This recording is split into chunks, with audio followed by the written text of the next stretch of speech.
YouTube. So today I wanted to do a very special review. This is the Colossus by Cold Steel. This has been long discontinued.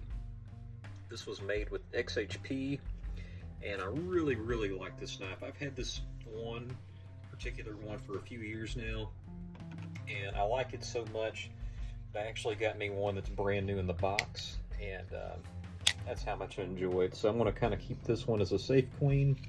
I do notice that this one opens up and closes a little bit smoother than my used one, so it's interesting to note. But yeah, so I really like this blade.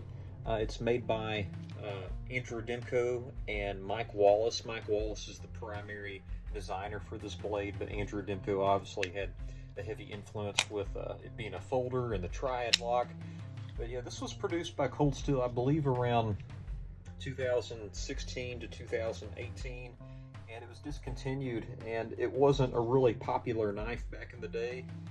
Lynn often talked about how this knife was just really misunderstood by the Cold Steel community, and that's a shame because it really is a nice knife. I think a lot of Cold Steel guys, they like to carry the big mega folders, and of course I do, but this is a wonderful 4-inch knife. And so Lynn's philosophy behind it is that if you can't go long, okay, if you can't have a long 5.5-inch blade, 7.5-inch blade like the Cold Steel Spada, the philosophy of this blade was to go wide. All right, so this knife has a wonderful ability to shear, and one reason why I was drawn to this knife, I didn't get it when it was in production, I actually got it later on, is that it really reminds me of the Bob Lum Chinese folder that Spyderco produced, and I always wanted one, and I just never found one at a decent price. But they did make some large Lum folders.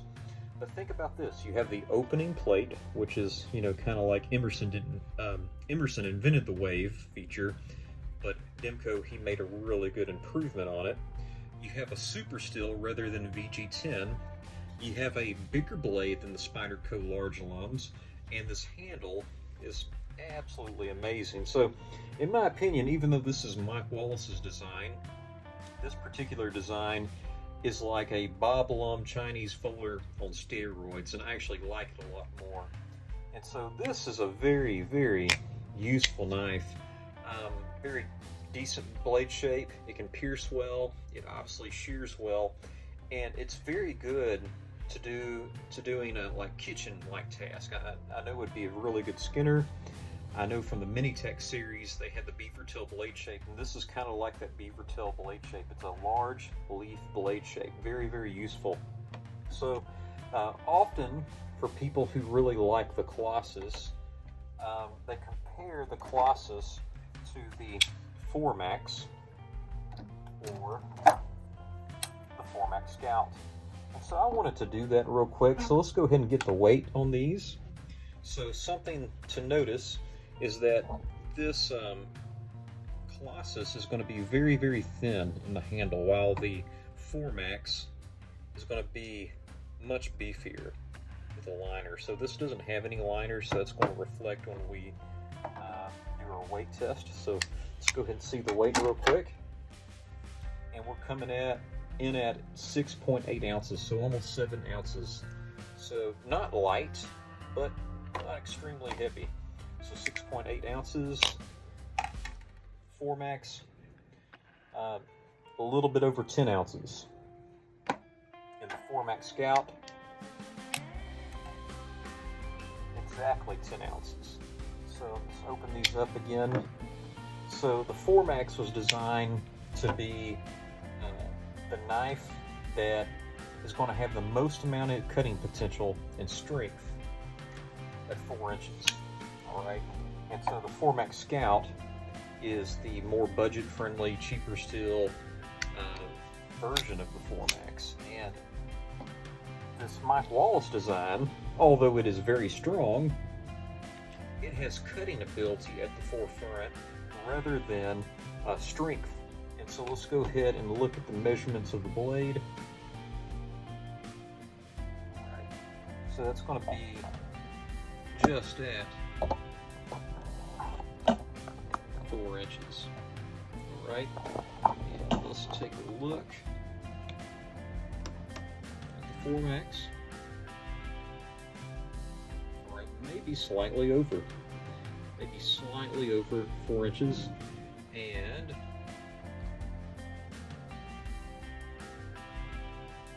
again, right at 4 inches, maybe just a little bit over. I think out of all my Formaxes, the American one actually has the longest blade, I believe. So let's get back into position, right? So that's the size comparison. So which one do I prefer? Okay, so I think it's going to be pretty obvious is that if I'm going for something where, like, I'm going to be on an island or maybe in Alaska, and strength is going to be the primary factor that I'm looking at, I'm going to have to go with the Formax or the Formax Scout. If I'm going to be at a place where I have a larger knife, a larger fixed blade knife, and I want something more for shearing, especially like big ropes and all that sort of stuff, I actually prefer the Colossus. As far as a tactical folder, I also prefer the Colossus because you're going to have more shearing. All right. Although I have done a meat cut test with the Formax, it does just fine.